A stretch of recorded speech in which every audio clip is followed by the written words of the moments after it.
ठाकरेंच्या खासदारांनी ठाकरेंची साथ सोडल्यानंतर सध्या मातोश्री बाहेर मी आहे. मातोश्री बाहेर सध्या शिक्षकात असला तरी छत्रपती संभाजीनगरचा हा शिवसैनिक हातामध्ये एक बोर्ड घेऊन या ठिकाणी आलेला आहे आणि त्या बोर्डवरचा आशय असा आहे की कोणीही कुठेही गेले तरी माझ्यासारखे लाखो शिवसैनिक आदरणीय उद्धव बाळासाहेब ठाकरेंच्या पाठीशी कायम खंबीरपणे उभे असतील. जय महाराष्ट्र अशा प्रकारचा एक बोर्ड घेऊन हा शिवसैनिक मातोश्री बाहेर उभा आहे.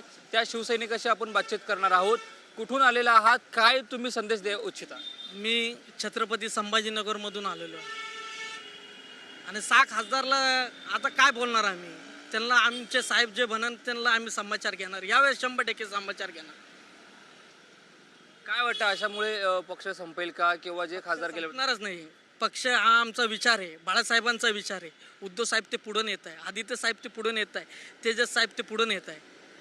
पक्ष संपणार नाही. शाळेतला तुम्ही शाळेतले विद्यार्थी चोरू शकता, शाळा नाही. काय त्या खासदारांना तुम्ही संदेश द्याल किंवा काय त्यांना आव्हान कराल जे खासदार गेले त्यांना? नाही, तुम्ही हे नव्हतं करायला पाहिजे होतं. बस एवढंच बोलू शकतो. बाकीचे आमचे साहेब बोलतील. का गेलेत खासदार सर्व? तुम्हाला काय वाटतं का गेलेत ते? निधीचं काय कारण सांगतात आहे, ठाकरे भेटत नाहीत कारण सांगतात आहे, तुम्हाला काय कोण म्हणतं भेटत नाही? कोण म्हणतं भेटत नाही? सर्वसामान्यांना भेटणारा उद्धव साहेब आहे. अजून काय सांगणार? नक्कीच हा आहे छत्रपती संभाजीनगरचा शिवसैनिक. हातामध्ये अशा प्रकारचा बोर्ड घेऊन एकीकडे खासदार गेल्यानंतर मातोश्री बाहेर शिक्षकात सुरू आहे, तर दुसरीकडे हा बोर्ड घेऊन मातोश्री बाहेर हा शिवसैनिक उभा आहे. शाळेतली मुलं गेल्यानंतर शाळा बंद पडत नाही अशा प्रकारचं त्यांच्या वतीनं सांगण्यात आलेलं आहे. त्यामुळे आता पुढे काय होईल हे पाहणं महत्त्वाचं असणार आहे. कॅमेरामॅन आदिलसोबत रणजित इंगळे, TV9 मराठी, मुंबई.